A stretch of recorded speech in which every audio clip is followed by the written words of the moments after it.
The Princess and the Pea.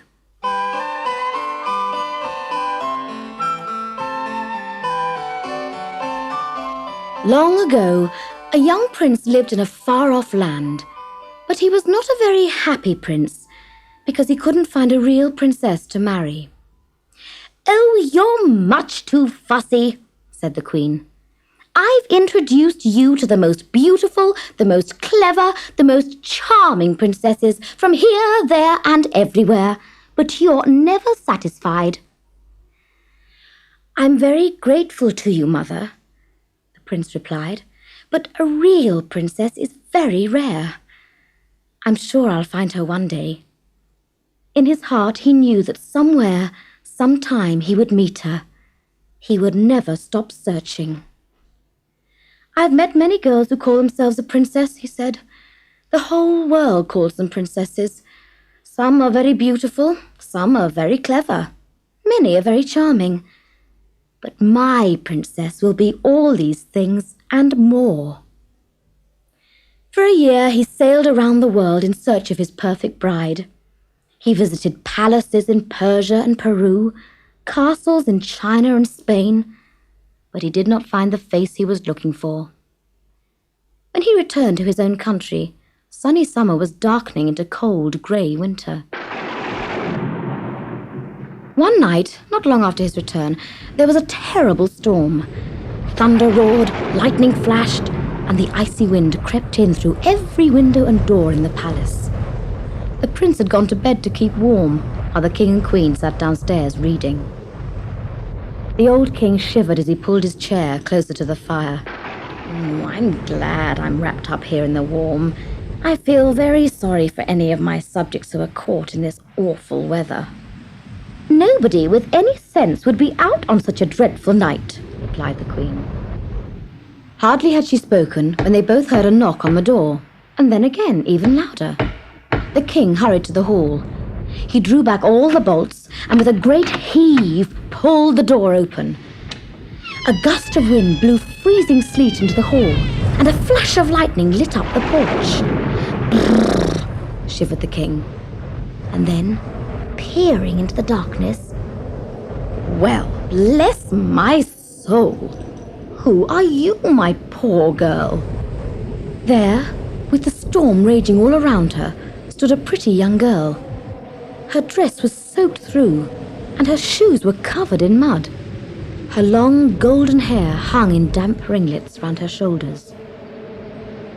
"I'm a princess," the stranger replied, her teeth chattering. Yes, yes, my dear, of course you are," the king smiled. "Well, you had better come in.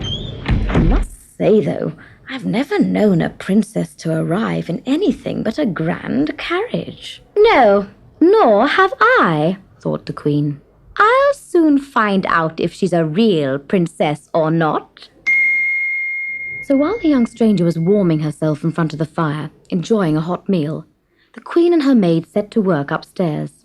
First, they removed all the covers from the bed in one of the guest rooms. Then the queen placed a dried pea on the mattress.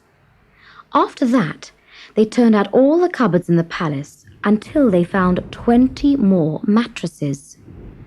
These they placed one by one on top of the small, hard pea. There were mattresses of every colour of the rainbow, of every shape and size, and each one was quite thick enough for an ordinary person to sleep on in perfect comfort. You can imagine what a strange sight they made. "That's it," said the queen. "We'll soon see if she's a real princess or not." And she went back downstairs. "I've prepared a bed for you," she told the lovely stranger. "I'm sure you'll have a good night's rest." So the girl went upstairs, changed into a nightdress, and climbed the ladder to reach her high bed. The storm died away overnight. The queen was smiling to herself when the visitor came down to breakfast. "And how did you sleep, my dear?" she asked as the girl sat down at the table. "I'm sorry to say that I didn't sleep well at all," replied the stranger. "It sounds very rude, but even with all those mattresses, I was still uncomfortable. "But that's impossible," said the king. "You had the best bed in the palace." The girl blushed, afraid of sounding ungrateful. "Well, I felt as if I was lying on a pebble.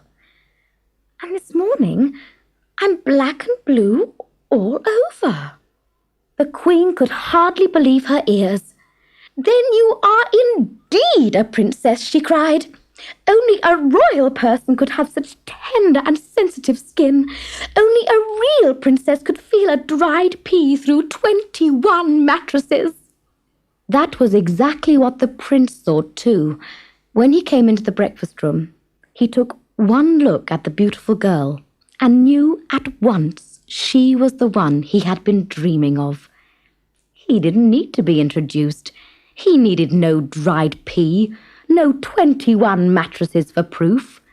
His heart told him at once that he had found his true princess. The king proclaimed a holiday for everyone in the land so that they could all celebrate the wedding of the prince and princess. And the prince made sure the pea was put on display in a glass case in the city square for all to see. And do you know, to this day it is still there, to remind people of his one and only love, the real princess.